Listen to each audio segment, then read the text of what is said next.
Irreverent, entertaining, cool. You're listening to LA Talk Radio.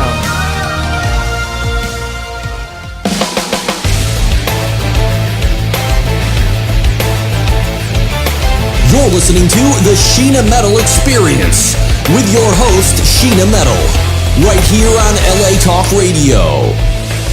That's right. It's the Sheena Metal Experience right here on LA Talk Radio. For more info on the show, latalkradio.com, SheenaMetalExperience.com. Don't forget to email me and let me know what you think of the show. If you're looking for me on social media, it's so easy. I'm just at Sheena Metal everywhere. And I am also the founder of a movement of peace, love, kindness, and unity. We're at IamRaisingTheVibration.com and soon at our new nonprofit hub, which is raisingthevibration.org. We're also on Facebook Live right now, which is why I just looked at myself on Facebook Live and realized I had forgotten to button my shirt because apparently I'm a hillbilly. So there you go. Welcome to the show, Facebook Live. Everybody welcome. My guest all this show is actually not only a regular here on the Sheena Metal Experience, but pretty much my almost regular co-host on my weekly Haunted Playground show. And it was really an inspiration from her. Last week, we sort of threw together this fun show on Haunted Playground. And both of us being psychic mediums and light workers, we did some readings and some healings live on the air. And I mastered our new call system with Skype, and it was very exciting. And so now I've done it. I'm going to do it maybe once a week here on the Sheena Metal Experience, once or twice a week, depending on what other guests I have booked. And it's going to become the new format for Haunted Playground, which is going to have a new time slot for the first time in 9 years. And we'll start next Tuesday at 12 noon to 2 p.m. Pacific and 3 to 5 p.m. Eastern. So welcome to the show. My wonderful friend, Jenny Stewart, you of course know her from the Ghost Box Prophecies episode of Animal Planets the Haunted, and also from many Paracons and paranormal conferences and conventions across the country. And she is the founder of the Paranormal Research and Resource Society and a dear friend. Welcome, my friend. How are you? I'm good. I know why you hit the turn button, because you're going to try the whole naked reading show, aren't That's why. That's right, because apparently Jenny got a little razzing from some folks in her life when she suggested that we do naked psychic readings the last time when she was here with me last week on Haunted Playground. And now all of those that listen to the Sheena Metal Experience are now hearing Jenny's official declaration that coming soon is naked psychic readings. And don't think I won't do it, because I will do that, and then you'll be mortified. I'm just, I'm one of those people that just getting to be on camera all the time is something that it's good for me to get used to, but it's not something that comes naturally to me. Some people just naturally always live as if a camera's looking at them.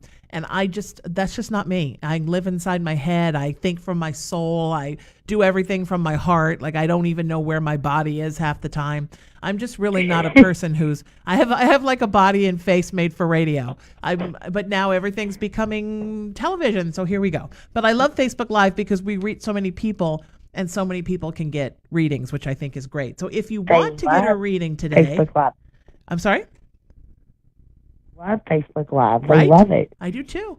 For just this reason. So if you want to get a reading today on the show, or a healing, or speak to Jenny and to me, here's how you have to do it, because of my new wonderful Skype system that's kind of has turned me into my own call screener, which I'm actually getting really good at. Okay, so you text me. Yes, I'm about to give my cell phone on the air. 818-437-0886. Please don't stalk me. 818-437-0886 and say that you would like a reading. And then voila, we will put you on the air. Put your name in there. Reading. And it's just that easy. And and put your name in, Jenny said. The Leo's bossing me already.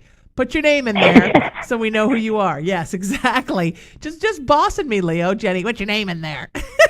Put your name in there.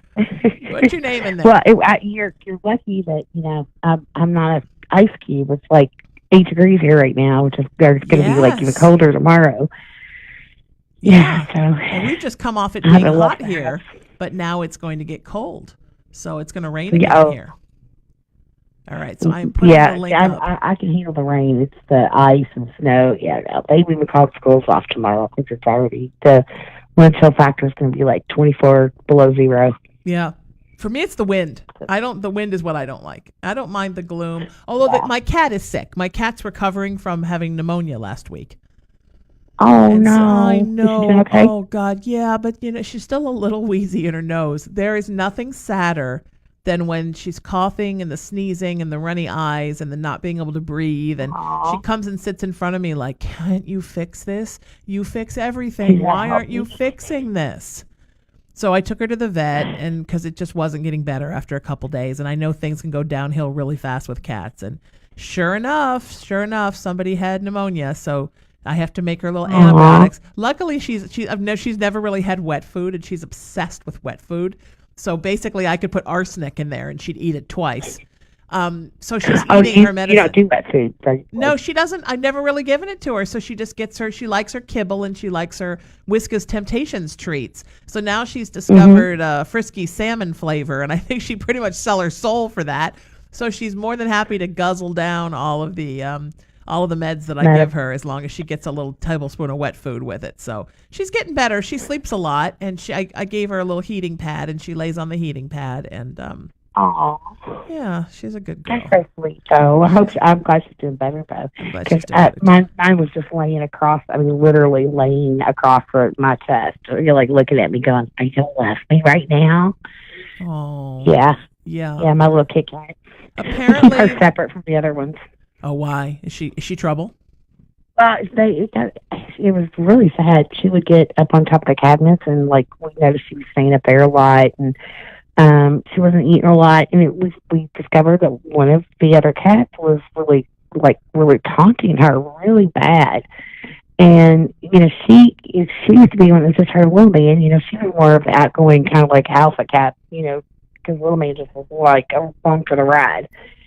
And I came home from an event one day, and Dave was like, "I don't know what's going on. She just seems so depressed." And so I picked her up and took her in the bedroom and shut the door and shut all the other cats out, and that's where she's been ever since. So, I mean, I shouldn't say ever since. We did let her. We took her out. She wanted to go out one time, and I was scared to go out of town again, and she stayed out the entire weekend that I was gone. And I came back, and Dave was like, "I'm glad you're home, because I don't think she could have survived a couple more days." And so I picked her up and cuddled her, and took a few days to get her out of that little depressed moment. But she likes it. I mean, I open the door, she'll go to the door sometimes when she wants to go out, and I'll open the door for her to go out. She'll go out the hallway and get halfway, and then Karma, who's the cat that was tormenting her, he'll come around the corner because he thinks I'm going to the bathroom, and he always has to go to the bathroom with me. We'll come around the corner, and she'll break out and run back in. So yeah. So but she gets a lot of attention from me. I mean, she sleeps on me half the time, and I've got a recliner in my bedroom that I'll sit in and watch TV. And sometimes I'll sleep in it if my back's bothering me, or I'm having optical problems or whatever. And she'll literally lay across my lap and then try to sleep. Do you have optical problems? Is that a thing that happens a lot? Optical migraines. I started having those before I had the brain aneurysm. Yeah, I had one of those once. It's terrifying. Excuse me, it is. The first time I had it, I didn't know what was going on, and I was like, "Why I wasn't squiggly and weird?" I thought I was going blind. I'm like, this is what happens right before you go blind.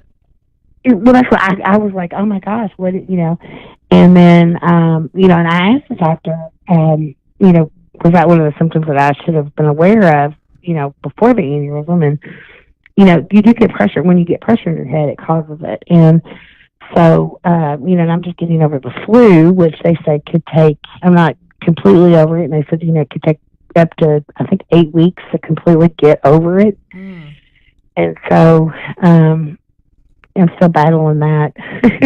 I'm so thankful that I've only just had one time an optic migraine, because it was scared me so bad that I didn't even tell anybody that I'd had it, because I was so scared that if really? I talked about it, it would come back, because it was terrifying. I mean, just to not be able to see out of your eyes, and I mean, it's horrifying. It's almost like you got fog in your eyes. It's like you're inside of a kaleidoscope. That's what it reminds me of. Remember kaleidoscopes when we were kids? Exactly. Yeah. Well, when I started having them after the brain and everything and the coiling and all that, it scared me because I'm thinking, okay, is everything okay in my head? And, he explained it to me. He's like, it's going to be something that you just have to endure with cluster headaches for the rest of your life. And I'm like, gee, thanks. Wow. So now I know when I'm getting ready to get either a full-blown, huge migraine or a bad set of cluster migraines, I'll get the optical first. I have the optical migraine, and if I, will just, sit still with my eyes closed and maybe, take a nap or just sit there with them closed, it'll go away.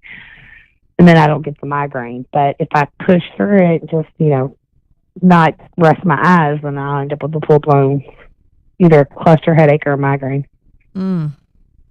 And those aren't fun. And that's part of that was just part of it. You said you got a foreign object in your head. It's going to be like that. Do you find though that the aneurysm has actually enhanced your psychic ability, or do you find that it's dulled it? It enhanced it. I was scared to death. When I woke up and I realized what had happened, once I realized I had an aneurysm and things like that, because I woke up and didn't even know where I was, that was the first thought I had. Oh my God, did I lose my gift? Because, you hear people when they have the near-death experience that weren't gifted before, they come back with gifts.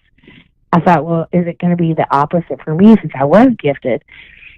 No, I started reading the nurses and stuff, and it was just, it was fine. So, no, it's like things are clearer, if that makes better sense. I mean, it's like things are a lot clearer, vibrations, things like that. And before, if you remember, because you were there with me through the Hell House. Yeah. I'm sure that house didn't help. Oh, that house was so bad. I was talking to John Zaffis about that house earlier. I was fearful. I lived in constant agony. I was scared to death. The house wasn't as scary during the day as it was at night.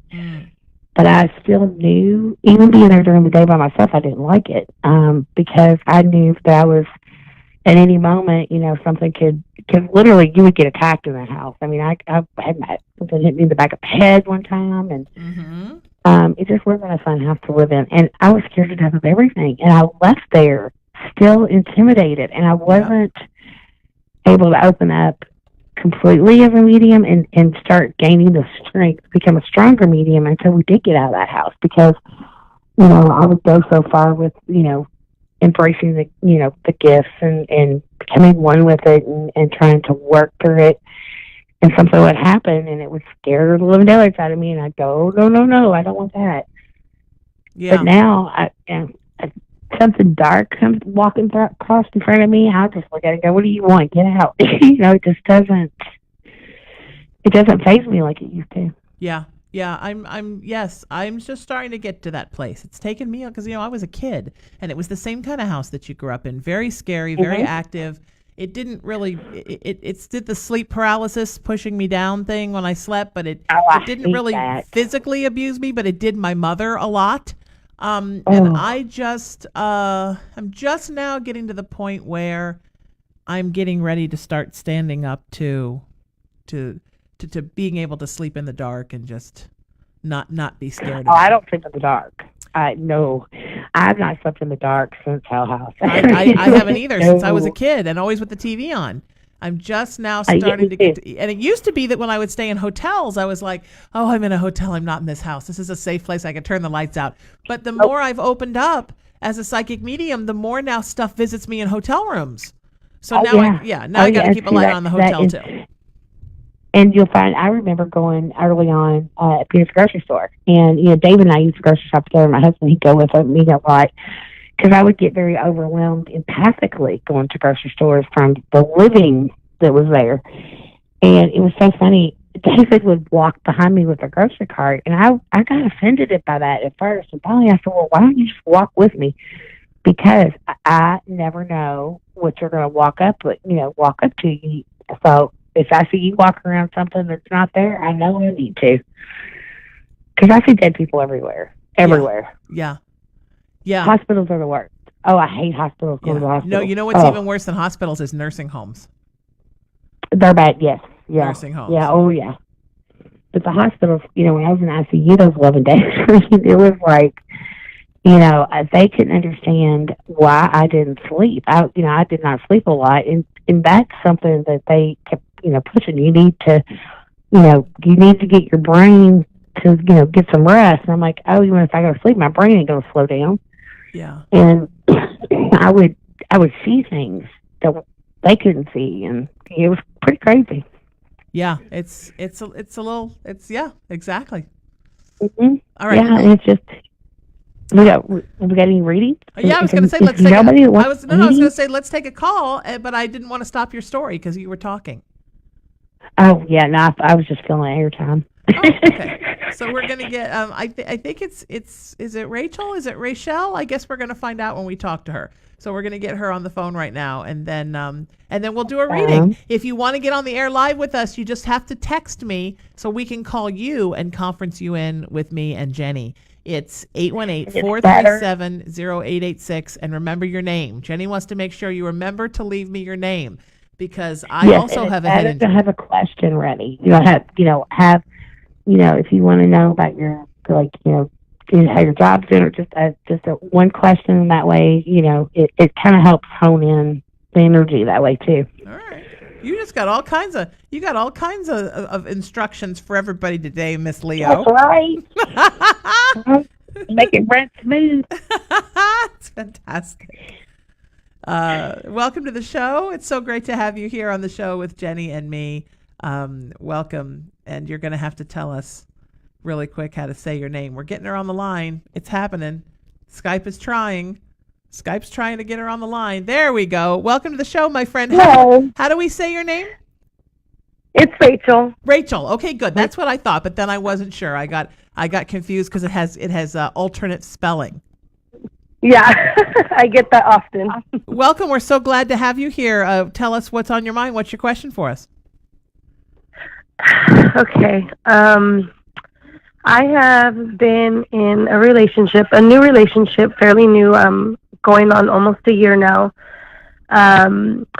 Amazing in the beginning, connected immediately, and, small little arguments here and there, very small, minimal, but lately, the past, since mid-December, things have really been shifted. The connection, my love and dedication has still been there, and it just seems like he's been extremely distant. You already know the answer. You have played this over and over in your head several times, haven't you? I have. I tried, of course, I followed my women's intuition, and I started snooping and, doing this and that. But I always come up dry. So you guys ever try so hard. Listen, you're getting too much information. So listen, you have to stop trying so hard.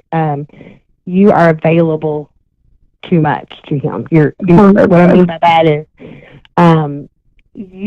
because you still have that connection, you kind of make sure that you hang on to that connection by letting him know that you're still present there in the relationship. But what I mean by you're available too much is, you need to back off. Act uninterested. Don't act as interested as you are. Listen to your own intuition first and foremost, because I just don't think it's gonna. I don't think it's gonna last. I hate to say that. But you're just back off. You back off and let that interest kind of win. I actually see somebody else coming into your life, and it's somebody that you already know, somebody that you wouldn't expect is what I'm hearing. But it's somebody that you already know that you wouldn't expect, and it blossoms very, I don't want to say quickly, but it's kind of like, it's like that aha moment. It's like you go, oh, and I see you all together, like soulmate together. Is it? I keep hearing the name Brian. I don't know why, but I keep hearing the name Brian. Brian, okay. Brian or Ryan. It's either Brian or Ryan. What? I've been sick, so everything is all like when they start talking. Sometimes it sounds like they're talking in a glass of water. So it sometimes it sounds like so it's either Brian or Ryan. Can I ask another question? Could it possibly be somebody that I've already been with in the past? I'm not sure if it's somebody that you know. That's what they're telling me. Okay. Somebody you already know. I don't think it's anybody that possibly. I'm not sure if it's somebody. It's one of those things where it might be somebody that you didn't think it would work with, but I keep feeling like it's somebody that it wasn't. It's not somebody that you would ever think that you could be together forever. Okay. But it turns out that all of a sudden, in that it's like aha moment. You feel it. It's like a rush of emotion. But yeah, the one dude, the one person that you're talking about, loser, just start backing off. Oh my goodness, Jenny. And he's going to get attentive, but don't just you'll see the clearer picture when you back off. Jenny's being a bad kitty today. He's been showing, and I am overly. Trying so hard and doing, like you said, I'm 100% available. Yeah, I am doing every day, doing stuff constantly. Like, I love you so much. I love you so much. It's crazy to hear you say that because I've already known this for a few weeks, but I keep overlooking it because I'm, afraid to be alone again and start over. And okay, sometimes the alone when you're by yourself. It helps us be able to improve our own, who we are. Yeah. Do you meditate at all? Do you ever meditate? No, I probably should. Start meditating and start setting your own, better intentions. Because you beat yourself up way too much, honey. Way too much. Every day. You do. Yeah. Yeah, you got to stop doing that because, that worklessness and all that, you are putting that energy off. You know what I'm saying? Like, when our energy is low and our self-esteem is low, we attract the type of people that are looking for that because that's what they feed off of. Yeah. And you need to realize that your value of yourself is a whole lot more than what you give yourself. And Rachel, here's another thing. You have such a beauty and a light and a joy in you. Mm-hmm. And when you carry that much light in you, you need to worry about a couple of things. One of the things is that sometimes there are others who don't make their own light. So they're looking for you to sort of make your light and make their light. Yep. And I think that's what's going on here. This is a guy that doesn't have a lot of inner light of his own, and you have it. So he's kind of using your light. So you're almost working and living for two people. And that's a hard thing, and that's not an okay thing, and that's exhausting. And that's why you're tired all the time. It's why you feel depleted. It's why you don't feel like you're being lifted up and boosted up. You feel more like you're being drained all the time, and that's why. The other thing, and this often goes hand in hand with folks who don't make their own light, is that some people, the expression, I wouldn't belong to a club that would have me as a member. Some people just flat out don't like themselves. So the more crazy you are about them and the more you show that you care about them, the more resentful of you they become because they don't like themselves. They don't care about themselves. And they don't understand why you feel that way about them. So you almost get punished for caring. So like Jenny said, the more you come forward, the more you become effusive, the more you try to find time to spend with him, the more happy you try to make him, the more it's almost working in the opposite direction for you. Yeah, he's been, before he was the one always putting out and this, love and not that I didn't, but I was, he was definitely the one that, like I said, would be more expressive and more loving and lately, like I said, it's been me and the more, like I do so much for him and his kids and his home, and the more that I have been doing and the more time I've been giving, he is pushing me away and has flat out told me, leave me alone, don't bother me. Have you ever heard of had a friend, that, as they got married, and you started to notice that after, they've been married a couple of years, they start gaining a little weight, and the wife doesn't wear as much makeup as she was before. It's because when you're married, you get in this, mindset of, well, I've already got the person that I'm going to spend my life with, so I don't have to impress anybody. I don't even have to impress them. So what's the point? I can eat what I want. I can, slack off on the makeup. It's kind of like that in relationship.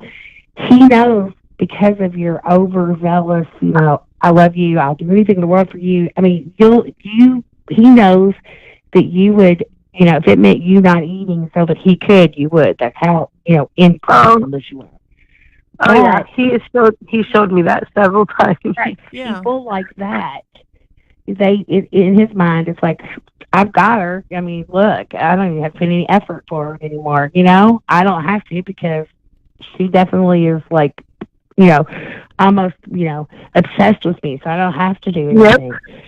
So when you say, I tell my daughter this all the time, my oldest child, I'm like, just back off. Act like you don't care. When they call, don't answer the phone. If you text, don't, act like you're sitting there on the phone waiting for the text. Let it go. Yeah. Text him the next day. Just make time for you. Focus on you. And learn to meditate. Meditation is amazing. Amazing. Help clear your, align you and everything else. So just let him go. Something better's down the road. Yeah. Okay. And that's literally every single person around me that has been seeing me go through this I have shut everybody out because I don't like what they say. So I've shut out all my friends, there you go. my family, everybody, because I don't want to hear them tell me not to be with him because, No, but sweetheart, that's the opposite. I'm telling you to get away from me. Sweetie, that's the opposite of what you should be doing. And clearly today I'm going to be the kind and gentle one, and Jenny's going to be the Leo. It's the Leo's coming out tonight. Yes, you are. She's the queen of the forest today. It's almost like there's a thing like divide and conquer, right? Sometimes when somebody wants all of your attention, and they get it by giving you none of their attention, the fact that you've isolated yourself from all your friends because your friends are not happy about the relationship, that's like the worst thing that you can do. Because we literally do get by with a little help from our friends. Like, we need our friends to keep us balanced so that we can keep our perspective on whether or not a relationship should be continuing or not.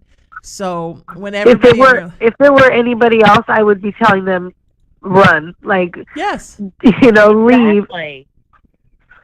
Yeah. But you're not doing it for yourself. And you need to start, I tell people this, that I feel connected to as far as some of the places I've been in my life. And trust me, I'll be 50 this year, and I've lived a lot of life, let me tell you. You need to start doing the method of what I tell other people. When you get up in the morning, when you go to the bathroom, because we all go to take our little potty break first thing in the morning. We all go to the bathroom. Look in the mirror and say one positive thing about yourself, because you're setting your intention. You're setting a positive intention. It's so simple. It's such a simple thing to practice, but you would be amazed, because that vibration, that energy that you're going to project from the way you feel about yourself, you will attract the right people in your life, because like energy attracts like energy. Yeah. That's true. So good luck, Connie. I hope it's going to be all right, sweetie. You know what you're going to learn from this? Because something good comes from everything, from every trying thing, everything that makes you mad, everything that makes you sad, everything that makes you cry, honey. A good thing comes from that. And the good thing that's going to come from this is you're going to develop a deeper love for yourself. And you're going to realize... You're going to find somebody named Brian or Ryan. Right. So let me know. Keep me posted, will you? And Leo already wants to make sure you hook up with somebody else. But I just want to make sure that you remember how special you are. And that's what's going to come from this, a deeper love for you. And nobody's saying, except maybe Jenny, that you have to do this right away. If you don't want to do this right away, you don't have to do this right away. Just back off to the point where you start to feel better about you. And then you decide what you want to do. Probably what will happen is the more you back off, the more that he'll come around. Because he'll have more. Don't be fooled by it. I'm sorry? I said don't be fooled by it. No. Don't be fooled by it. Nobody's getting fooled, Jen. But you'll be more attractive to him when he becomes less attractive to you. Because that's just how folks like that work. So yes, by all means, don't be fooled by it, because we don't want that. But I'm just saying, because No, I understand, and I know that Jenny understands this too, in days when she's not as much of a lion as she is right now, that I am not a lion. you're such a lion today. That wanting to leave somebody and knowing you should leave somebody and actually leaving somebody are two completely different things. And I get it. I was in a very long-term relationship with a very, very dangerous person. Oh, a very, I very understand. bad person. So I understand. But the first step before you get away is starting to get away in your own head. So sometimes if you cut yourself off from him and you say, I'm never talking to him again, or you call him up and you say, F you, you're horrible, you treated me like crap, goodbye, and you hang up. What may happen is you may be all high on your victory, and then you might panic and start to crawl back. So it's good for you to... That's what I've done that already, like with him. I've been like, I'm done. I don't deserve this. Like, I don't deserve this. And I close up, and then a few days goes by, and he's, right there kissing my butt and, saying everything I need to hear. And I'm like, damn, okay, he realizes he was wrong, and now he's going to make it up. But the thing that I didn't mention to you ladies is that I left my husband to be with this man. I left my relationship was not all that either. The marriage did not end happily. But I left, and I think that's another reason why I hold on, because I feel like I left and sacrificed so much. Yeah. Yeah, you're sticking around so hard because you're beating yourself up over that. You're feeling guilty. Yeah. But you know what? You gotta let it go. But you know what? You should have write a letter. I tell people a lot of times, especially when you have like regrets or you feel guilt. Sit down and write a letter, a forgiveness letter, and then take it out and give it to the universe. You tear it up and kind of throw it in the wind and let the universe carry it away. Okay. And release that guilt, because it doesn't sound like the first your marriage wasn't that great, so you weren't happy. So it's not like you left a good relationship and jumped into a bad one. So. No, that's what I was going to say. You needed to leave that other relationship anyhow. So you know what? Yeah. In your soul, when you're doing your thank yous and your forgiveness, thank this guy because he got you out of the marriage, and that was what he was for. Right. And everything happens for a reason. Everything in our life, good, bad, like Sheena said, everything happens for a reason. And, everything has a purpose. And, and there was a purpose for him coming into your life. And now, like we're saying, you need to focus on you and get yourself in a better place. And then it'll come naturally. It'll happen when you least expect it. Yeah. Yeah. That's awesome. I can't even tell you ladies how much I needed to hear this, because even though everybody, all my best friends and like my mother's been telling me this for a while, but I keep, like I said, going, around everybody, and I just got to the point where I really just don't talk to anybody. My best friend, I'm here, she's the one who had me call today. Good. And she is like, just over here looking at me like, I told you so, and I haven't seen her in months because of this, Yeah. So well, this is the reason for her to be honey. and the show tonight. He knows for that. her to, exactly. And in a way, he likes that you're isolated, because then there's less competition for his attention. So definitely, as you start your journey away, backing away slowly. Make one of the first steps of that back away, reconnecting with everybody that you let go, and just apologize. Just say, look, I'm sorry. I don't know what happened to me in this relationship.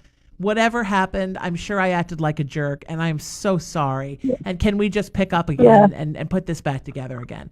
Because they're all waiting for you just to reconnect, because they know. I'm sure a lot of people do the same thing. So just like Sheena said, take responsibility for pulling away and the way, the actions, and reconnect, because there'll be a good support system for you. Yeah, absolutely. Yeah, and they are. And I'm lucky enough because they are very understanding, and I have, in the last few weeks, I've kind of let everybody know, like, sorry, I've been going through a lot, and, just give me a little bit of time, and sorry I've been distant and make plans and then I don't follow through. But thank you guys so much. Sweetie, you're very gonna eye-opening get this. and confirmation. You're gonna be just fine, honey. Rachel, you stay in touch with us and let us know how it's going. Okay, we want to hear about what's happening with you. Yeah. Take care, sweetheart.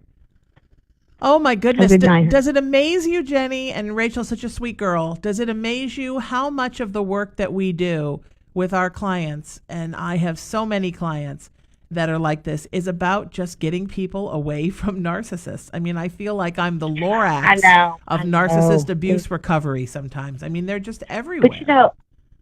But we're in this weird upswing phase right now, and it's like everything is so amplified, and it's when you have those negative feelings about yourself right now, it seems like it's so amplified. And she could have been my daughter I was talking to, because with my oldest daughter, I feel when she's having those problems, and she doesn't even have to tell me because she'll try to hide it from me, and I'm like, just ignore him, But it's really sad. I hate when people go through that. And I think that it goes deeper, and it's a process of healing for themselves, and it's not even this relationship. It's many things that have transpired over that person's life that gets them to the place where they just don't feel worthy. And then they project that energy, and then this, person comes along that picks up on that, and like, oh, let me have it. And you have to get to that place when she said that she'd be with somebody else in a heartbeat, but that she was scared to be alone and worried that nothing else was going to come along. And I always was like that too. I mean, narcissistic people feed on codependent people. They know who we are. They know our fears. They know how to push our buttons. And you just have to get to that place in your life where you say, if I am never with anybody else ever again, I'll be okay. And the minute that you say that, it goes away. The whole, what you thought of them, what you thought of the relationship, it's like suddenly the rose-colored glasses get yanked off and you see everything. Because it's your fear of being alone that's keeping you in that situation. And that just breaks my heart. That makes me really sad for people. Codependent comes, because we aren't born codependent. That comes out of traumas and experiences and things like that, and it's when codependency happens a lot of times because there's something that we are looking for that we feel like that person's giving us when they're really not. And that's like we're telling her, she needs to start working on healing herself, making herself feel better about her. Because I say, there's psychic vampires. I say there's energy vampires too. I agree. I completely agree. And I think a psychic vampire and an energy vampire oftentimes is one and the same. I think it's a very similar thing. What a lovely person to take for the first call, and what an important, really, really important topic for everyone to hear, because right now there are thousands of people listening, maybe even tens of thousands of people listening, that are somehow in their life, in some respect, Jenny, being held back by a narcissist. And we always say if we can help one person, we've always said that, me and you, we'll get on and look up. We can just help one person by doing what we're doing. That's all I care about. It has meaning. It has value. One person is enough. It's just about helping one person. Yep. All right. What do you say? Why don't we help another person? Does that sound like a plan? I'll try to be such a Leo on this one, okay? You're okay. I think it's cute that you're such a Leo. You're definitely in high Leo mood today. I don't know what has gone on in your life in the last couple of days, but you're much more of a Leo today than you were. Than I was last week. Yeah. I wonder if it's the Scorpio moon. Do you have Scorpio in your chart anywhere? I think what happened is I still wasn't feeling really well last week. Honestly, I really wasn't feeling very well. I had a really bad headache, and I didn't want to let myself down by saying no, because I enjoy my time with you, and so I enjoyed doing the show and the people that we encountered. But I think I was more quiet, because when I don't feel good, I get really quiet. Yeah. Kind of pull into myself, and I still don't feel 100%, but I don't feel like I did last week. I feel really good. I think. And I had my candle lit this week, and I cleared myself before we did the show, and that's awesome. Yeah, I'm on a roll this week. It's like when I took my cat to the vet, and she had pneumonia, and she was so great at the vet. She was so nice to the vet, and a little miniature Eskimo dog came over and sniffed her in her in her Sherpa carrier, and she didn't even growl. And everybody was like, "Oh my God, your cat has the best temperament." And I was like, "Well, she's a step from death." So that's why. Yeah, she felt like it. She would probably, claw the eyeballs out. She's a Scorpio, and the reason you're all alive is because she's almost dead today. So enjoy her when she's like this. You don't want to give any energy. As a matter of fact, how I know she doesn't feel well is she stops talking. And I used to be so irritated that she yells at me all the time. But now that she almost died, I'm like, oh God, you can yell at me all you want. It's just so nice to hear you yell at me because she's very vocal. And now she'll start. You got to see. You better create a situation where you won't be able to stop giving her the wet cat food now. Oh no! Because you were giving it to her, try to get her to take the medicine. Because if you don't give it to her, no, but this is the thing. I'm not going to give it to her because she's 15. So chances are she's probably going to develop things more later in life, and she's going to need that wet food for when she has to take meds. Has your vet never told you that especially in older cats, the wet food is better for them because the hard food, because of their teeth, as they get older, their teeth start to get a little bit weaker, and the danger is because they weaken, they get infection around their gums, and that causes diabetes and heart disease and a lot of other things. They say as cats get older, it's that introducing wet food and less dry food is better. Oh, okay. But then how do you get them to take their medication? Because the wet food is where you hide the meds. That's when you get a syringe and you just shove it in their mouth. Oh my God, such a Leo. Such a Leo today. Yeah, okay. I know it. You know what? My money's on the cat. I don't know that that's such a good idea. Have you ever tried I'll be calling you up the week going, is she attacking you yet for wet food? So I had this cat, and she was one of those cats like your cat that you were talking about, that she always had trauma with other cats. I got her other cat so she wouldn't be lonely, and she hated me for it. And her biggest thing was she did not ever want to be put in the carrier for any reason or taken to the vet for any reason. And so, or given medication for any reason. So I had to take her down to my mom's because I couldn't leave her in my house. We were going down there for Christmas. And my ex-boyfriend and I were trying to lure her into the cat carrier, and it was not working. This was my first cat, Aaron. So I finally said, look, he's like, we're just going to wrap a towel around her and throw her in there. And I said, okay. So we go up, and he's like, hi, sweetie. And as soon as she was really into him petting her. And then she saw the towel coming, and it was like, ah! And so she just started just scratching the living hell out of him. And he wrapped the towel around her. He threw her in the thing. We shut the door. She's going that thing they do when they really just are planning your death. And I look over, and he's got this denim shirt on that I just bought, and it's literally in shreds, and there's blood and there's scratches. So we had to run to my parents' house. All our clothes were packed in the car for Christmas. We get to our house, and I'm like, I don't know what's going on, Mom. Erin's not in such great shape, and she's not happy about this. And my mom looks over at my ex, and he's like, no, I swear to God, Erin did this. I think people probably thought that I had attacked him. Because, his shirt was just hanging like he'd been attacked by like a bear. So my money's on the cat. You got to find a way. Yeah. Because they said to me when I was researching her illness, and I called the vet, they said, well, if she's still stuffed up, you can get a baby syringe and you can stick it up her nose and suck out the congestion. Yeah. No, thank you. I think I'll keep my face. I don't think I was looking at Kit Kat. There is no way. What cat is going to let you up in their nostrils? Like no cat ever. No, because I remember we had a cat. Because when I moved to Maryland to moved in with my now husband, he had a cat. I'm highly allergic to cats, and he had a long hair cat, and then he had this cat named Scamper, but it was an orange tabby, and Scamper was diabetic. Now Scamper wouldn't have anything to do with me except when I had food. And I came in and started changing things, before he just let them drink out of the toilet. They slept anywhere they wanted to. Oh, no. Water bowls, food bowls. They can't come in the bedroom. And I remember, and Cheryl, my mother-in-law, ended up taking Max, which was a long-haired one. And Scamper one day, David gave him his insulin and then left to go to work. And I was doing some audio review, and I mean, I had it loud, I had the headphones on, and I hear this thumping sound, and I look over, and part of the keeper's having a seizure on the hardwood floor. And I grabbed, the towels that I was unfolding, and I'm like putting him under his head, pulling him to me, going, "Oh, please don't die," really crying. And I'm trying to get hold of David, and he's not answering.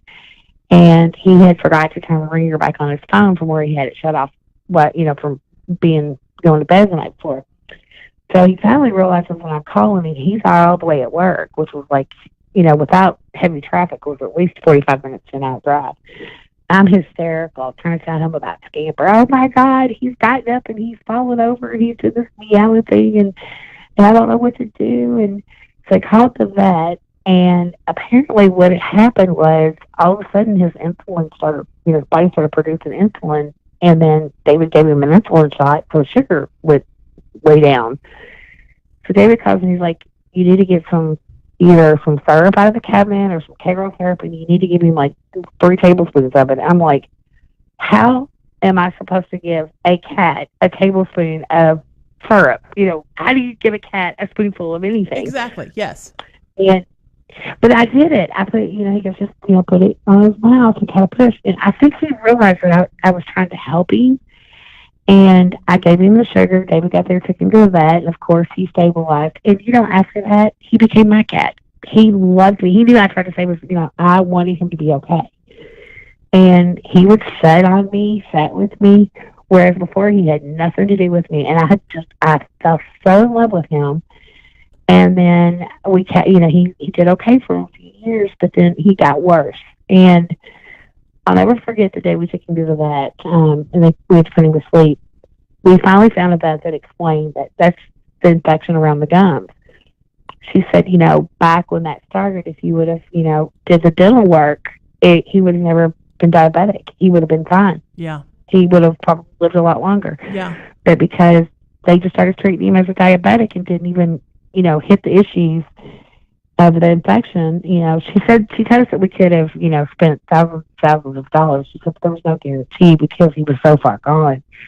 But it was hard putting him down. It was really, really hard. Oh, I can imagine. And some get the gum thing, and some don't. They just checked her gums, and she's never had work done. Her gums were fine, and partially giving them the dry food helps with the gums.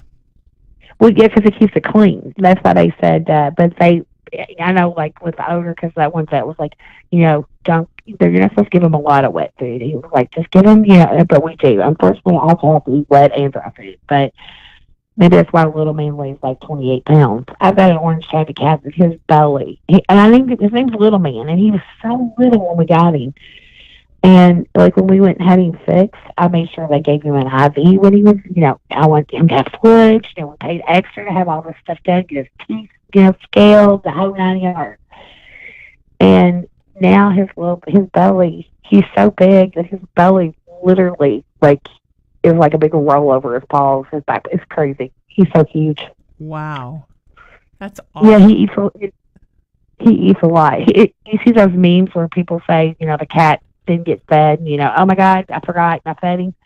Yeah, Little Man is. So now I always ask David, did you feed the cats? Because they'll all run wanting me to feed them if I go in the kitchen. Yeah, they're working you. Oh, yeah, and they know they can too. Oh. Yep, absolutely. Yep, they know they can. But yeah, I went from no cats because I'm probably allergic to 6 cats. Isn't that crazy? Wow. I'm getting people into the system so we can get them on. If people wonder why I'm looking at my phone and I'm on the keyboard, it's because I'm working to get calls on the line. So I have to always say that every show because it must be a little strange to just watch me on my phone. It's like buying a fish tank. I'm just here on my phone and on the computer in my natural habitat while people watch me. It's like a human and cable. I'm just grateful that you have time to do that. I find a way to do it because it's important. We're going to get Barb on the phone with us right now. If you want to get on the line with us, with Jenny and me, you text me 818-437-0886 and then text me your name and your number, and then I can get you in the system. We can get you on the air. Welcome, Barb, to the show. You're on the show with us, and it's great to have you here, my friend. Hi, it's great to talk with you, wonderful ladies. So much fun. Hi. Thanks for calling. What can we do for you? Well, I kind of got a complicated situation, Okay. and I would like some help with. Sure. I'm an ordained minister, and I am going to perform a marriage for my nephew and his fiance on Saturday. Beautiful. And now we put this together. My sister and I pretty much put this wedding together in a week's time because our little sister is deathly ill, has been for quite some time. And we decided to do it on this Saturday because we had already had a family, we basically call it our holiday event. We get together every few years. And this is because our parents have passed away. Our mom and it's my stepdad, but it's my little sister who's passing away or definitely ill. It's her real parents. Okay. And it's her son that I'm marrying this weekend. Okay. And I just want to know if in the sermon could anybody maybe give me a message from our parents that I could give them? Oh, that's beautiful. It is beautiful. So beautiful, Barb. What a beautiful Go ahead. idea. Jenny? I was going to say, if you get anything, you can go first. I'm trying not to be a Leo. No. But you see, by just saying that, you're being a Leo. So all right, so I'm gonna say something first really quick, and then I'm gonna let Jenny expound on it because I can tell more is gonna come from her on this. A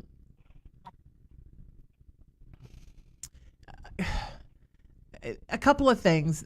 Of course they want your nephew to know that he's loved, but also that they hope that he and his fiance find in their love what they had in theirs. Does that make sense? Oh, perfect sense. Yeah. You know, that they want him to know that this is the beginning of something that is so beautiful and so exciting, and that it was the best thing that happened to the two of them, and it's going to be the best thing that happened to these two people, young people. That's awesome because my little sister had him early in life, and they played a huge part in raising him as well. Aw. Yeah. I keep hearing the word forgiveness. I don't know why, but I keep hearing the word very strongly, forgiveness.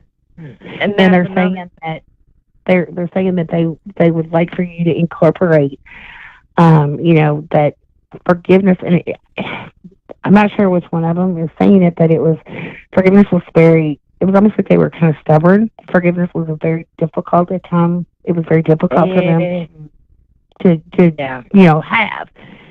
And they wish now that going back that they would have slowed down and thought their words through a little better because, communication with each other is very, should always be first and foremost.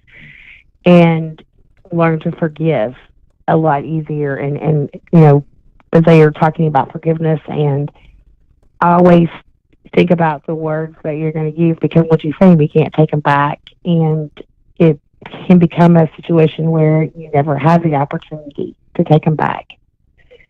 And, that you are getting ready to, in many ways, in the human aspect of things, you're getting ready to, endure a loss. And it's a very difficult loss, but to always remember the celebration of life. Mm-hmm. Right. And that's what I'm getting from them. But forgiveness, is they want you to really hone in on the forgiveness, because I'm not sure which one of them it is that's talking. It'd be my dad. But whatever is difficult with the forgiveness. Huh? I know it'd be my dad because he was very stern and very dry sense of humor. It's kind of like failure. Yeah. If you forgave someone, you were admitting failure or fault. Yep, and he was not one for that. No, in fact, when it came to voting, he didn't vote a certain party. He voted for the one which he figured was going to win because he was always going to be the winner. Well, and he wants me to also tell you guys that he would like for you guys to forgive him.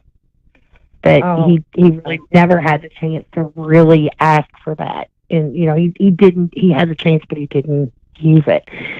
and he's very sorry, and he's proud of who you guys are, and he's proud. I guess I'm not sure which one of you, but you always stop and kind of think, what would they think? How would they react with what I'm doing? Yeah, I do. We probably all do at one time or another. I have my brother very much so. Yeah. Just make sure you surround everybody, and but forgiveness, I think that was one of the things that he left this plane with not being able to ask for, was the forgiveness. Like, really, he wants you guys to forgive him. Right. My mother wasn't, we knew she was coming to the end. He was an unexpected death. Yeah. That makes sense then, yeah. Yeah, and he's got your time's coming, and you have that time to ask for their forgiveness. But yeah, like Jenny said, he's got some unfinished stuff. He's got some stuff he wish he had done a little differently. Mm-hmm. Right, and I totally connect with that. The other, he was way too strict. Yeah, he was. One other quick thing with my sister, with hers coming to an end, is there anything that a message from them for her to comfort her and let her not be so scared, because she's terrified? They are waiting. The process is going to be easy, and they are waiting. They're not only them, but there's other loved ones. It's hard to let go. Our human self, it's hard to let go of the living plane, but it's okay, and she's not going to do it alone. Tell her, Barb, that it's going to be like when she would go away for a while, when she'd moved out, and she'd come back to visit, and they'd have the room ready, and they'd have all her favorite foods ready, and everything smelled and felt and tasted and looked and sounded just like home. They're preparing that for her now. Oh, that'll work perfect, because she did do that a few times. Yeah.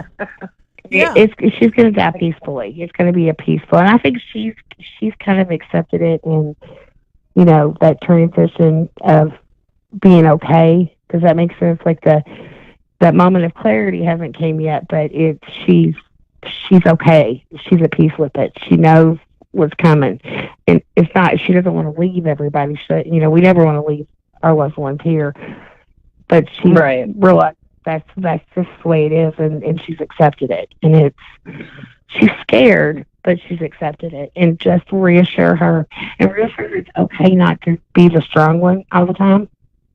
You don't have to be the strong one and act like it's okay. Yeah, and with us doing the wedding, my sister and I and my brother and stuff, I think it's also going to show her that I live a ways away. We do our separate lives, but when push comes to shove, we're going to be there for her kids just as much as she was. Absolutely. That helps too. That's helps. She that knows helps that. her. That's one thing she's not worried about. I think she's just nervous about the actual transition itself. Mm-hmm. Oh, absolutely. Yeah, it's the unknown. And for some reason, I feel like I keep picking up, and I'm not going to say it on air, but you all had a bond, you siblings, that you shared in, and it was through difficult times you had each other, and this is a difficult time that you really have each other's back. So, and if you contact me, I don't know if we're connected on Facebook. If you'll connect with me on Facebook and send me a message, I will get with you at probably not tonight, but maybe I'll respond back. There's some other things I wanted to talk to you about, but I just don't want to talk about it on air. Okay, I hate to ask this. How do I spell your name? JENNYSTEWART.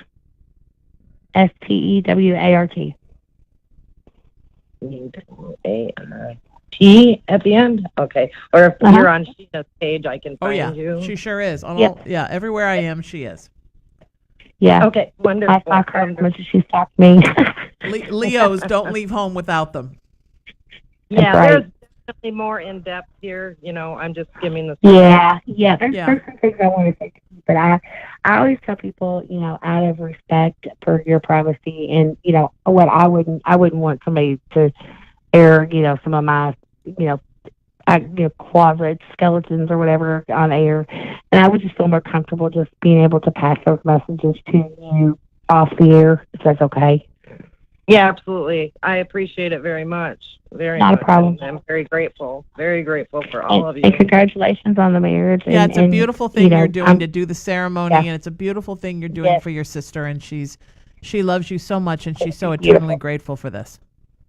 Mm-hmm. Great. And I went into it because I enjoy it, and I love to help people. It's awesome. Me too. I love it. I never thought I would become a minister, and it's one of my favorite things that I do. I love it so much. Oh, yeah, it is. It's so rewarding. It's wonderful. Yes, it is. All right, stay in touch with us, my friend, and let us know, and make sure to reach out to Jenny and reach out to me, and we would love that. And we thank you so much for the call, and we wish your sister the most beautiful time in her transition, and your nephew the most beautiful time in his new life. It's so exciting, and your parents are so happy, and they love you, and we'll keep you in our prayers. Yeah, we absolutely will keep you in our prayers too, sweetheart. Thank you so much for the call. Wow, we've had some really intensely beautiful calls today so far, my friend. Yeah, I mean, it is wonderful. I love when people reach out and they ask. I mean, I love when anybody reaches out, but there's certain questions that you sit and it's almost like you can relate to that. You know what I'm saying? You can. Some of the things they're going through in their life, it's like, oh, I know what they're going through. I know what they're feeling. Yeah, absolutely. So yeah. Yeah, that's true. There's some healing that needs to be done in that family, though. Yeah. Yeah.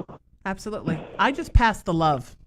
That's I think when sometimes when people call in, that's me. You know me. You know me, and I know you, and that's why we work so well together. You're over there going, just take it in, and you don't have to do anything right now. I'm going, get away from them. I know. Well, but I know what it's like to be in a situation where somebody comes and takes over your life, and you don't know what to do next, and you're just so scared to leave because they've convinced you if you get away, no one will ever love you again. Well, I lived with that for 10 years, and physical abuse on top of it. Yeah, me too. Physical abuse too. All of it.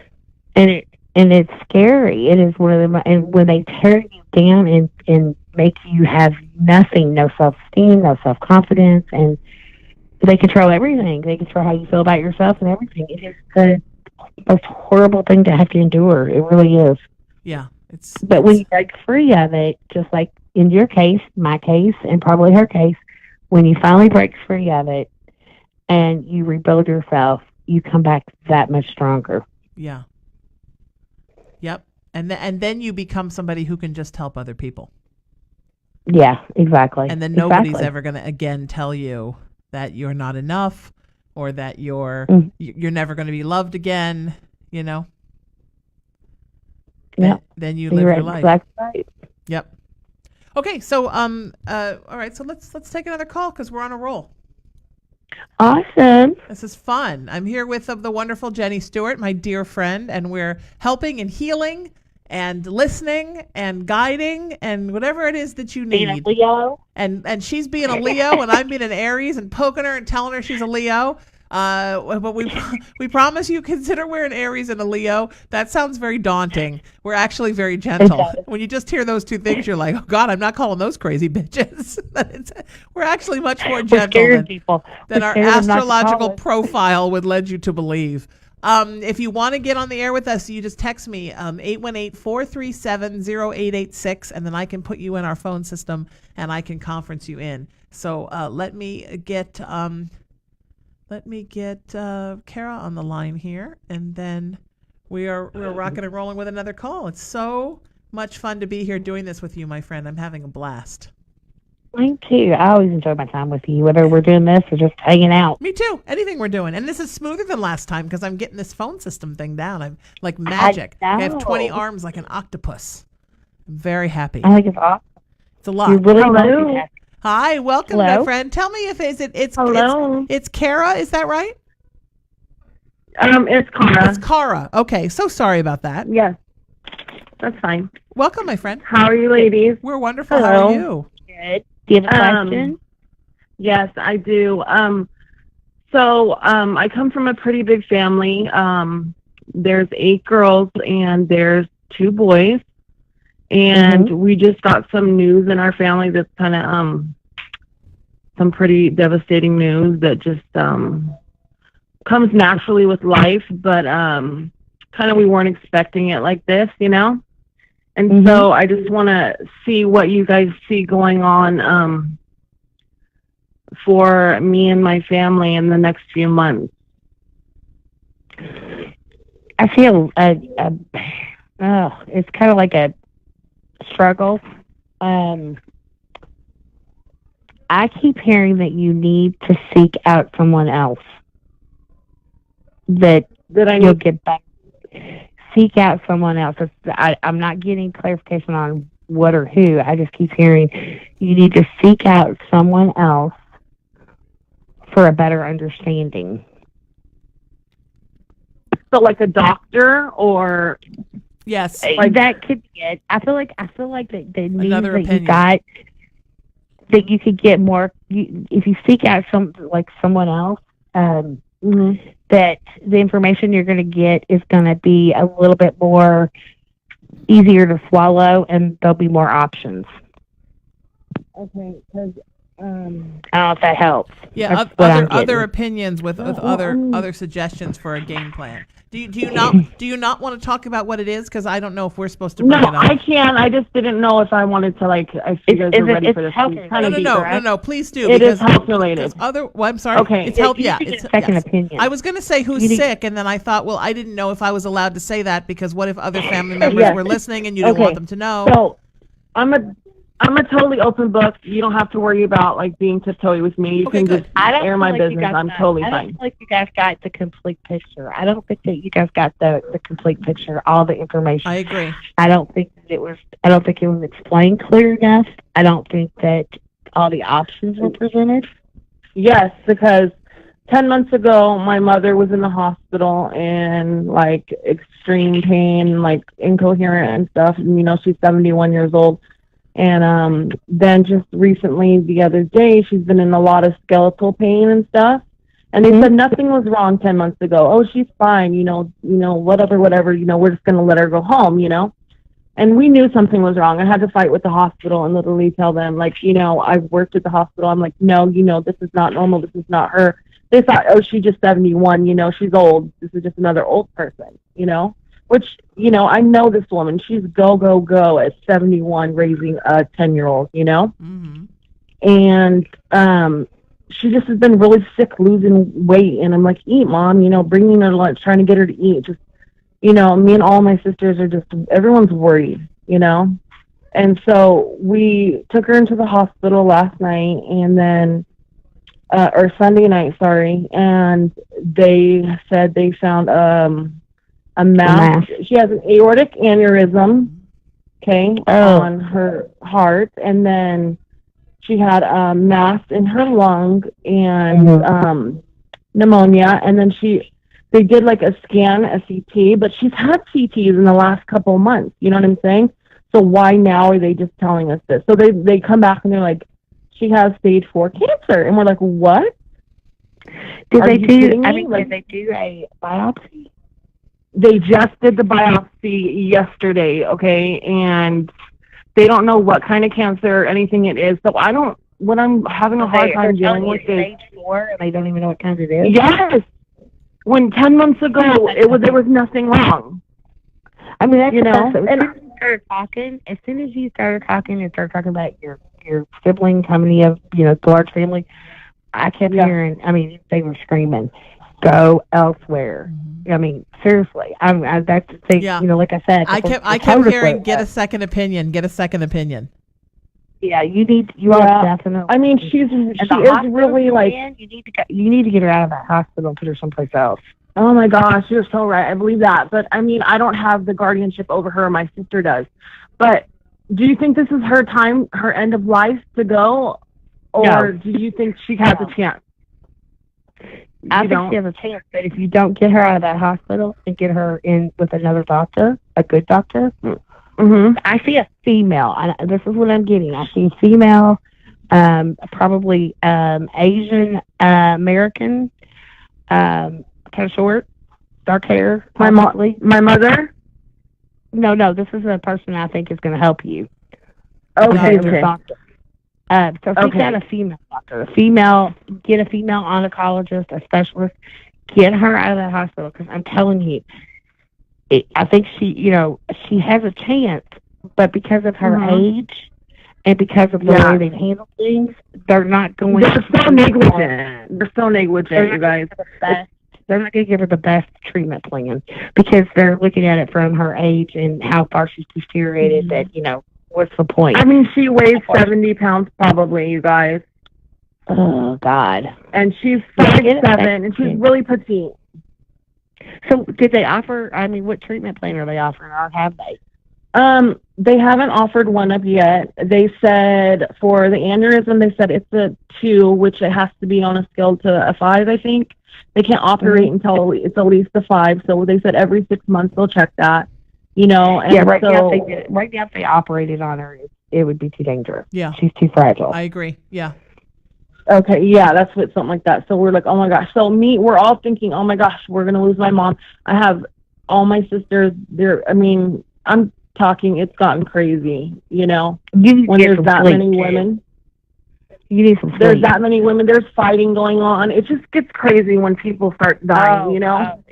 Everybody wants their opinion heard, and it's out of love, honestly. But and panic and sadness. People start to panic. You guys really need to get her out of that hospital, like as soon as possible, and get her somewhere else and get another opinion, get another doctor involved in it.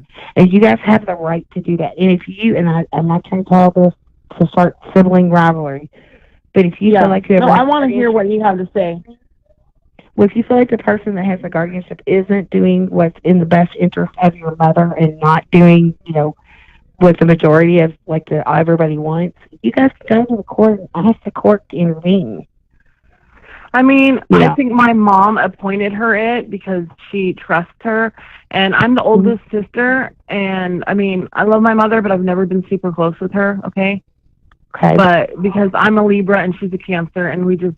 I like the way that you equate everything astrologically. That aren't the closest make the best decisions because you make a really good decision, but it's just maybe not the decision she would agree with. You know what I'm saying? Because she's very stubborn. Okay. Here. Let me ask you this: have you the sister that has the power of attorney or the guardianship? Have you talked to her and asked her what she feels like your mother would want? And first of all, is your mother got Alzheimer's? Why has she got a guardianship? No, she's got. My mother raises. Okay, she got her medical. She just has guardianship. If my mother's incoherent or anything, because my mother raises one of my other sister's children.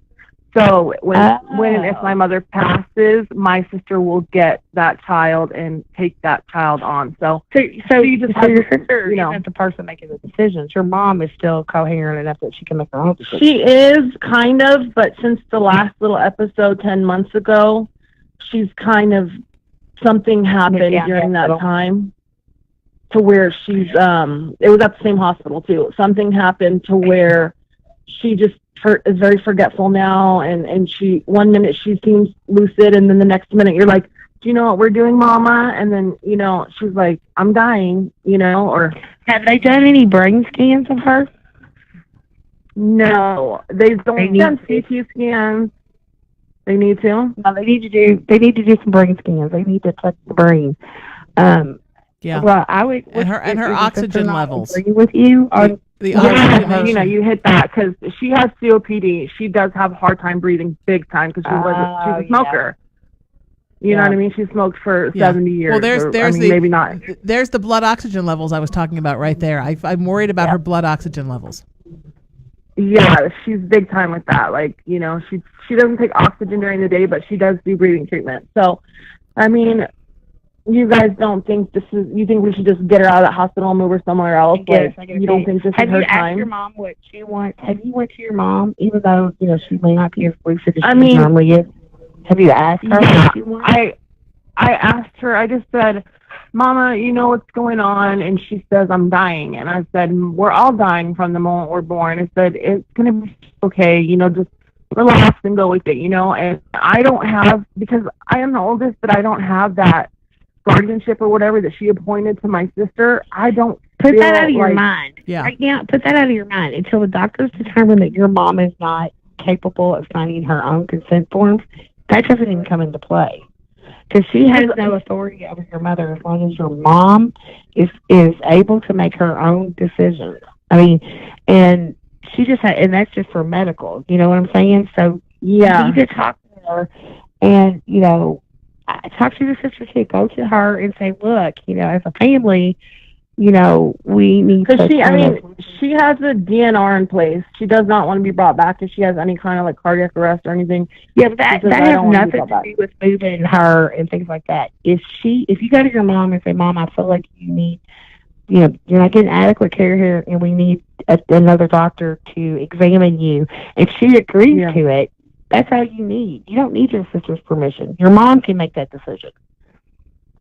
Yeah, last night. What you need to do is stop looking at it from the aspect of what your sister can do, or what she, that she has the relationship and the decisions.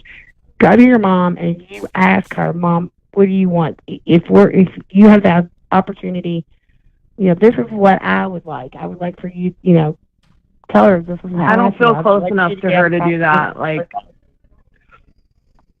do what? I don't feel close enough to her. I may be her daughter, but I really she's your mother. Listen to me. She's your mom. That bond, the feelings that you have, those are one-sided. You feel that way. She doesn't. She's your mother. And you need to put that. Don't worry about the other. You need to go for yourself and just ask her. Say, Mom, what do you want? This is how I feel, but I want to know how you feel. And listen to your mom. Don't listen to your sister right now, because right now she never really likes to be the center of attention. Okay, but listen to me. Okay, I have family members like that too. Listen to me.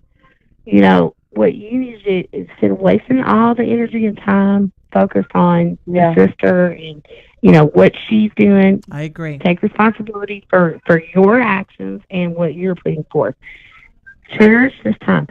If you don't feel that closeness with your mom, here's the time that you should be spending with her, with your mom, rekindling and building that bond, and listen to her. And if your mom says that she doesn't want to be moved and she's tired and doesn't want to, fight anymore, then that's her wishes. Let her be. Yeah.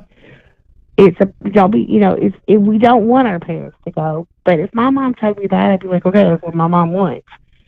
I think you're hindering the relationship. You see what I'm saying? I think if you sat down your siblings and just said, look, here's the thing. Before we all give up hope and just start talking about the DNRs, what if we brought in somebody else in just to do a consult and got a second opinion? Because I just really feel nervous about the fact that they didn't even, that she's had all these scans, they saw nothing, and now suddenly overnight there's stage 4 cancer, and that's making me feel uncomfortable. In 10 months. So could we just maybe bring somebody in to take a look at everything and just give it a shot? What could it hurt? And I think even your sister, as strong-willed and stubborn as she is, I think she'll be open to that. If you come from a place of love and you come from, you gentleness, you go about it and, put aside everything and say, that it's not going to, what will hurt? Let's bring somebody in like Sheena's saying, and, let's not give up on Mom. Let's do everything so that when she does go, we know that we did as a family together everything within our power that we could to give her a longer life. Yes. And I agree. And that's right there. And then, don't worry she's so, she looks so frail to me. I know. My dad passed away of leukemia about 7 years ago, and they look almost like they could be twins, body wise. You know what I'm saying? I know, sweetie. Right. I know how scary it is. And that scares me. Can you come back from that? Yes, you can. You can come back from that. Honey, I have so many friends that were on the brink of death from AIDS, and then now you wouldn't even know they're fat and happy. So, literally on the brink of death. Like one of my friends, they were just trying to figure out whether or not they were going to give him government insurance. And he heard the nurse say, or the doctor say, just give it to him. He's going to be dead in a couple of days anyway. And he's still here and happy as a clam. So, And I have a friend, one of my best friends was just diagnosed with stage 4 terminal colon cancer. It's, in his liver. he gets chemo, a very high dose of chemo every Monday, every other Monday. Yep. And goes to work on Thursday. Yep. I mean, there's things that they can do now that's amazing. I mean, they can. The reason she looks the way she does right now is because she's been battling something for several months. Yeah, and they haven't been properly taking care of her. I mean, exactly. She's older. My dad's gone, and I don't know how I don't know if it's Medicare or what kind of insurance she has, but I mean, it's whatever you get when you're older and nobody, works anymore. I guess I don't know. Medicaid or something. I don't know. Yeah, Medicare can usually be pretty good though. Just keep the faith, sweetheart, and let us know what's happening, and keep positivity in your heart, and be proactive medically at the same time. And please let us know. Don't be afraid of the fact that you feel like you don't have a bond or that closeness with your mom. That's just what you need to focus on is right now. If it is her in the time of her life, the end game. Work on, having some sense of, bond with her and a connection. You should have an opportunity to connect with her before her time does end. And then that way, when she does go, you can carry the fact that you did get to spend that time with your mom and you did get to share things and create that bond. I agree. You take care of yourself, sweetheart, and we are rooting for you, my friend. Good luck, hon. Yeah, I keep you in my prayers. Wow. We've had really, really intense, beautiful, heavy calls today. Did you hear a lot of spirit interference when we were on that call? I did. I could hear something. I heard something. I didn't know if I was supposed to say it or not, but I could hear all kinds of other voices talking from the beyond. So the beyond is getting very interested in Kara's situation. So, Kara, keep that in mind, that there are other people. And it's scary. It's scary when you've got a dominant. I went through it with my mom a couple of years ago. It was terrifying. I had no relatives to ask. I had to make all the decisions on my own. And the nurses kept saying, like, don't you want to consult with somebody? And I'm like, do you see anybody? So, Well, and obviously her mom trusted the one sibling, because she felt like she did. But, when I was actually having the aneurysm coil, when I was, thinking if I was going to live or die, I was on the brink of death. My family was in the waiting room fighting. I mean, I woke up on Monday and by Tuesday they're all telling me about these fights, and I'm like, oh my God, my family became that family. So what I did was I set up a living will, and I put the two people that I thought, my little brother, because I feel like that he would not make a decision based on being selfish. I don't want to go. It'd be more of a logical decision, and my sister Becky. And those are the people that, unfortunately, will make, because that's who I thought could make the right decision. Yep. And my two best friends are going to have mine. So and my third best friend, who is a nurse, will also have my medical power of attorney. So I always say to them, like, someday the four of us have to get together. They all met at the Improv one night. I'm like, when I was doing a broadcast there of this show, like, you guys all have to get together. We have to have lunch so you all get familiar with each other, so you can all sit around and have a chat if something happens to me. But you can know each other in that moment that you need to. Yep. So we're going to try something different right now. We're actually going to add somebody not on a call but on Skype who's out of the country, and see how that works. Oh, wow. So this is Sujata, and here we go. And I probably pronounced that wrong, but when she gets on the air with us, she can tell us how to pronounce it. Sujata, I think that's right. I don't know what the name is. I love that. It's not my best thing. Hi, can you hear us? Hello. Hi, welcome to the show. Hello. Hi, you're here with Jenny and with me. Can you tell us one more time? Can you hear us? We can hear you. Hello. Oh, she can't hear us. We can hear her. Somehow she has her microphone turned off. So we just have to hope that she'll figure that out, and we will call her back, and I'll leave her a message. So I'm going to put somebody else in really quick while we do that, because believe it or not, look at the time. We have to get. I know it. There are people that want to get on, and we're just running through this show like nobody's business. It's a hard thing, right, when you have to give people advice about sick loved ones. I mean, to me, I think even the relationship stuff is easier sometimes than when it comes to people being sick. And sometimes I think people call and they want to hear a certain thing, and we're not saying it, and they keep trying to reword things so that hopefully will say what they want to hear. And I'm not saying that anybody's done that tonight. Not today. Nobody has, but I know that happens with clients a lot. Yeah, and it's like we don't add to. I don't add to it. What I hear is what I tell you, and after I tell you that, I might give you my opinion and my what I've lived through and the things that I've dealt with, my lessons and knowledge. But I won't take a message. I used to, when I first started out, I hear something that sounded like I kind of twisted around, but I learned I can't do that because it's not my message. You all need to go back and listen to the show and listen to the audio here at LA Talk Radio, because I just heard somebody say hi. There is a voice. There is a voice on the phone, and it's talking. That's why I quit, because I thought maybe you had brought somebody in. That's why I got quiet. No. I heard it too. No, there's nobody with us because I can see on Skype. It's like I wonder if because I've been told I have something in my house that not again, Jen. Not again. Not something in your house again, sweetie. Oh my goodness. Oh, I have stuff in my house all the time. Oh, someone called me up one night and said that somebody just talked again. That Ed was coming through the box saying Jenny 1 2 3, Jenny 1 2 3, and I said, oh my God, I know what he means. I couldn't hear him. He wasn't coming through because there was stuff here that shouldn't be here, and he wouldn't visit. Wow. Can you tell me to get rid of it? Can you hear us, Christine? Yes, this is Christine. How are you? Welcome to the show, my friend. How are you? Good. I'm great. What's your? You're here with Jenny and me, and what's your question for us, my friend? My question for you is: I've had a lot of difficulties with love relationships, and I've met someone named Eric that I really like. So, can you guys tell me anything that you see in the future with that? Sure. You want to go first? Yeah, I'll go first. Sure. He's a little different than others that you've dated, and that's a good thing. And I feel like you almost weren't quite sure if he was right, because he does feel so different than others that you've dated. But I think you're starting to get on the right track with finding the right type of person for you. Okay. I'm very comfortable with him. I think that you guys are going to end up being really good friends, but I don't think he's the one.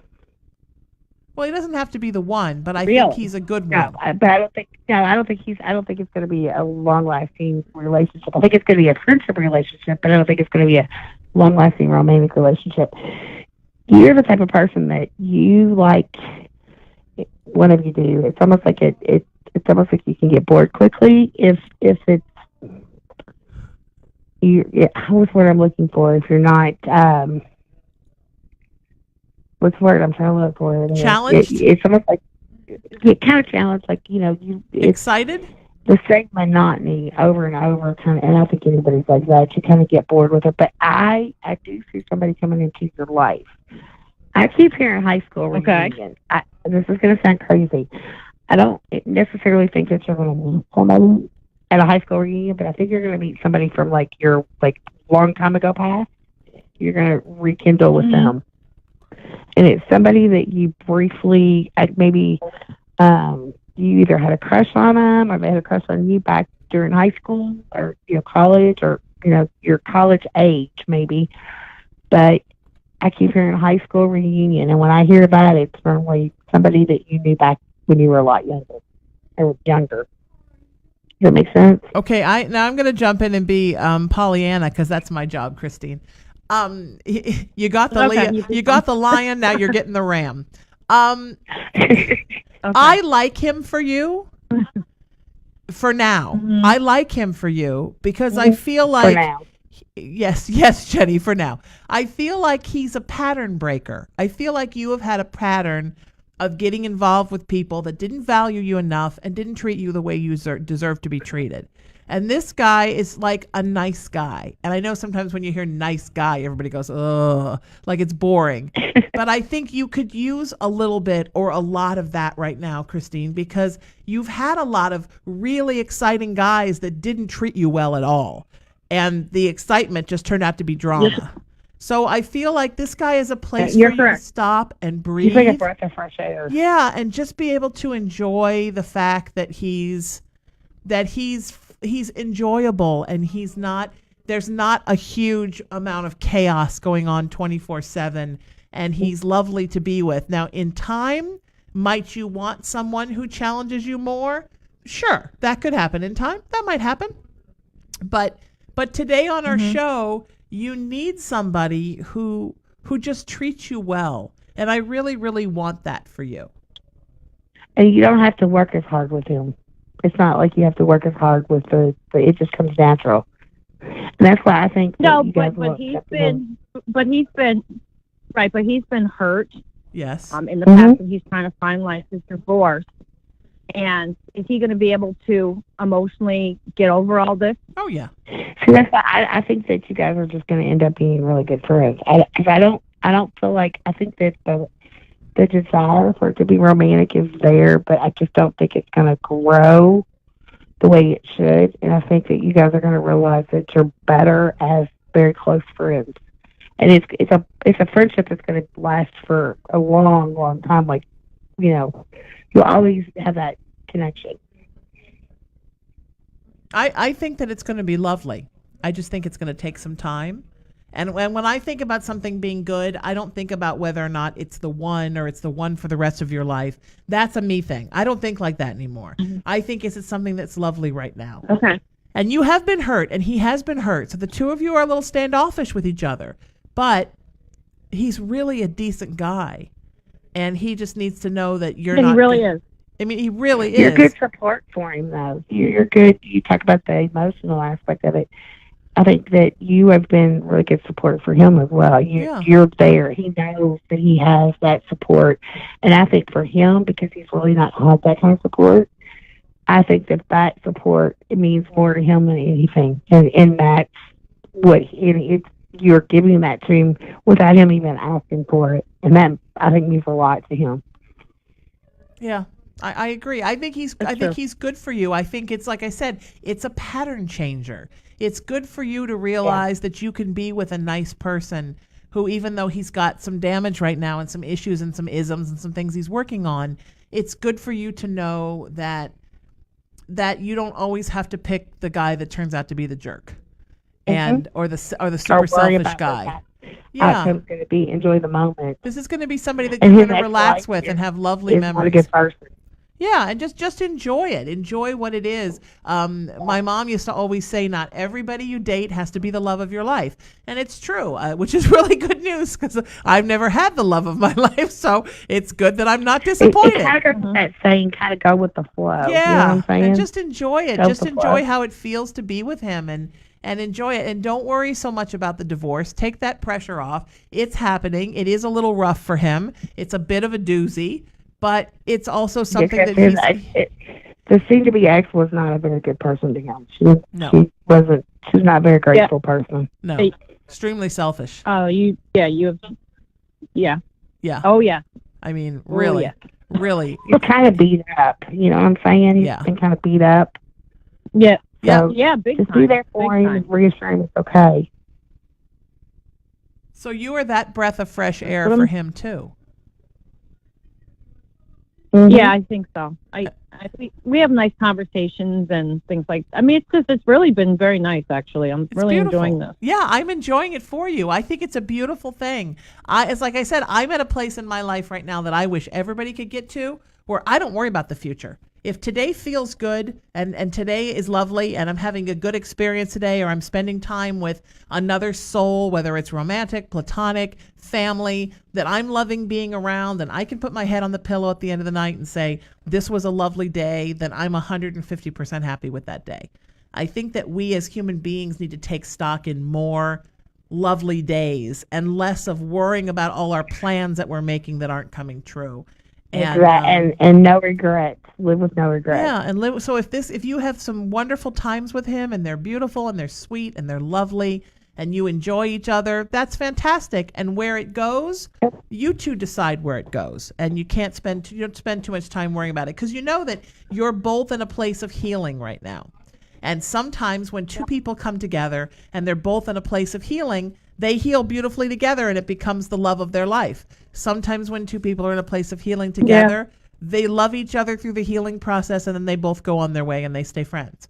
So it just, it just is going to depend on how you both heal as you're healing, but you are both, he's going through this actual physical real-time situation with the divorce right now, but you two are healing from past relationships, and he's helping with that, and I think that's beautiful. Yep, that's correct.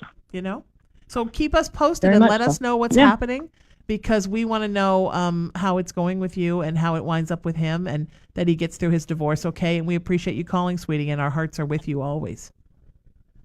Have a good night. You have a good night, sweetheart. Thank you so much for the call. It was so beautiful. Everybody's so beautiful tonight. Yeah.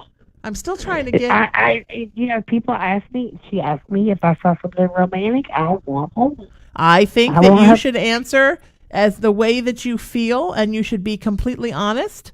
And I love that about you. It's not the way I feel. It's what I hear. It's what I'm being told. So. Right. And I get a different kind of message. I get a message that's, tell her this is good for her right now. And that's why we work so well together.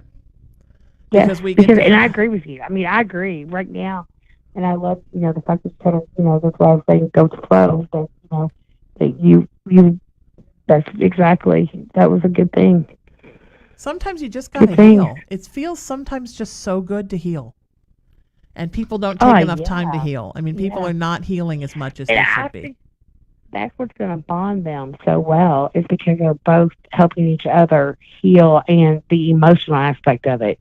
You know what I'm saying? I agree. Because they're both getting something that they've never had out of any relationship, which is the true, unconditional support. Yeah. I agree. And that's huge. I especially think when you've been hurt. We've all spent too much time being angst-ridden and driven through these long-term relationships that we suffer through and struggle with, and that in our lives, at the end of our life, as we're about to cross over the Rainbow Bridge, what we don't think is that we had enough relationships that were just beautiful and carefree and lovely and fun. I know in my life, too many of the long-term marriage-esque relationships that I was trying to hold together through white knuckles and gritted teeth, and not enough just lovely people that I just sort of dated and had a wonderful time with. And you learn something from that, though. You learn from everything we're supposed to anyway. Yeah. But I think people are scared of change. I think people get in that relationship, and you get used to it, and it becomes the norm, and it's the routine, and it's, the everyday thing, and you get so scared of changing it. And then when you do change it, it's kind of like panic. But I think that's what the last caller, I think that's one of the good things that's going to be good for him and her is, intellectually they keep each other, connected, and emotionally. And I think they're good for each other, like you said, right now. I agree. I totally agree. All right, I'm going to try to get Sujata back. I don't know if it's going to work, but we're going to try and see if she can hear us this time. And if not, then we're going to have to figure something out before we try to get somebody on through Skype the next time. But it's worth a try, and maybe she'll have adjusted her volumes a little bit, and she'll be able to hear us. I can hear us. Hi, can you hear us? I can hear you. You can hear us? Loud and clear. Yay! Yes. We fixed it. How do you say your name? How do you pronounce your name? Sujata. Sujata, I said it right. Isn't that beautiful? Yes. Tell us where you're calling from, sweetheart. I'm calling from Mauritius. It's a tiny island in the Indian Ocean. I don't know if you know where Madagascar is. We just right next to Madagascar, but it's way away from you guys. But I'm so happy to connect with you. We're so happy to have you here. It's our pleasure. Thank you for allowing me to talk. Absolutely. What can we do for you, sweetheart? What's on your mind? I've got two major things happening in my life. That's my career and my relationship. My career, I've got a business of my own. It's a maritime school since we are operational since 2016, and I just wanted to know, how do you see the school going on? I see that you're going to go through a little bump. Probably for maybe the next. Maybe half of this year it's going to be kind of bumpy. It's going to be, up and down. But I say by the beginning of next year, there's something's going to shift, and you're going to be doing really well. Okay, I thought so because it's been like really up and down, but we're trying to expand the school and go international. Nice. Like do the other courses, and this is I'm working on that. Yeah, little bits at a time, honey. Don't expand too fast. Don't expand too fast, and it's something's going to happen. There's going to be. I don't know if you're going to bring in someone else that's going to be involved in the project, or maybe an investor or something. But after probably the middle part of this year, it's going to be like it's going to shift, and it's going to start going on the up climb, and things are going to get really big, really fast. Oh, that's good to hear. I'm not worried because I've been working on that since like 2 years now. I do feel confident, but don't see it coming. You know what I mean? And today only, it's really good I'm talking to you. Today only, I've got a very important meeting with one of the biggest company. It's the port people, the Mauritius Ports Authority, that wants us to do some courses for them. So I'm doing that for a meeting today. Oh, wonderful! So I hope it works. Yeah. That's very wonderful. Yeah, I really feel that you should wait until after the bump that Jenny talked about to even think about the expansion, because in the next 2 years, the world economy is going to shift a lot, and things are going to get much better than they are now. And that will be a perfect time to expand. But start making all your preparations now. Of course, it will take time. It's not going to happen like tomorrow. It's going to take time. It's like we are like talking about it, and it will take time to take shape, but it's what we are thinking to do actually. Yeah, I think your passion that you have for it is what's going to drive it and what's going to make it grow. Absolutely. To where it's going to be. Absolutely. Thank you, Jen. Absolutely. Thank you. I've worked very hard for that. Yeah, what's your question there, honey? Your relationship? My question is, I've been with somebody for the past 15 years. It's been an on and off relationship. Yeah, on and off, I just wanted to know what you feel about it. What were you saying, Sheena? I could feel that it was on and off. I just feel like it's you would like it so much more to be on, and I feel like when it's on, it's good, but it's just not something that the other person can keep on. There's a disconnect there. There's like emotionality and passion, and then nothing, and then comes back around and it starts again, and then nothing. I think your success scares him. Sorry? I really do. I think your success and your drive and your independence is something that he's not fond of. It's kind of scares him. He likes things to be a certain way, and I think you're settled. I think you're kind of settled into it. And I don't see you guys like getting apart for long periods of time. But I think as your business grows, as you become more professionally, centered and you get that, your business takes off even more. I think he'll kind of be more of a forethought. I feel like part of what keeps it so exciting, sweetie, is the fact that it never quite gets there. It's always sort of in the honeymoon phase because it never actually gets there. It never gets to the place where it's like, just please pick your socks up off the floor and pay the bills. It always is still in this exciting, like, sexy affair kind of place. That's part of what he likes about it. That's part of what is that it is so kind of mysterious and sexy and exciting because it never actually becomes a relationship. Some people lose a lot of interest when it actually becomes a relationship because they think, oh, well, that's boring, and it loses all of its luster. It's kind of like they conquered it, so they're done. Does he have a little bit of a controlling nature about him?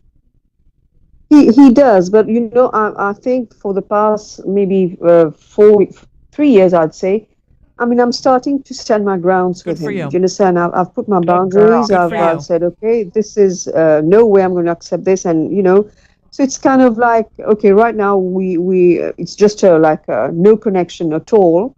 And so I just wanted to know, how do you see it? How do you? He likes this. He looks at relationships with the standard roles, where the man, the head of the household, the woman does her thing, to take care of the house, and you're not that woman. Yeah, you're not. No, it doesn't work with me anymore. No, and you're not going to become that woman, and especially not from somebody who's not giving you as much as you really need and deserve. And I think the more successful you become, the more strength you find within yourself, and the more independent you become. Yeah.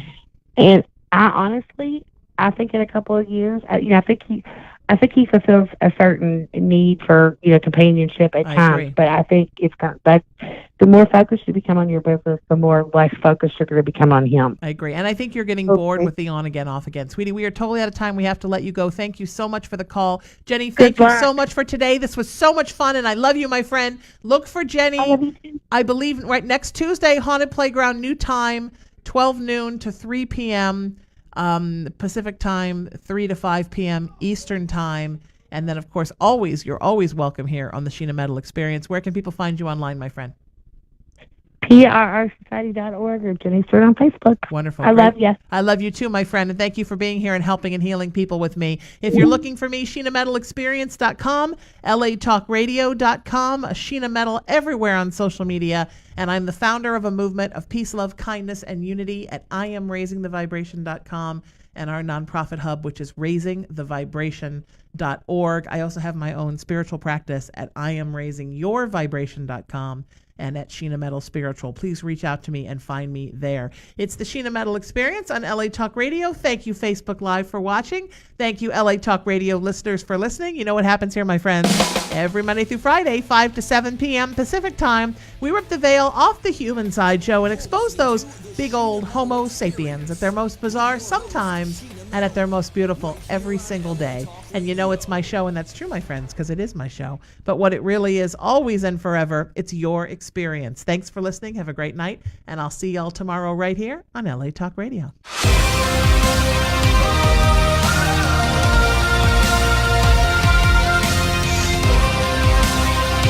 Irreverent, entertaining, cool. You're listening to LA Talk Radio.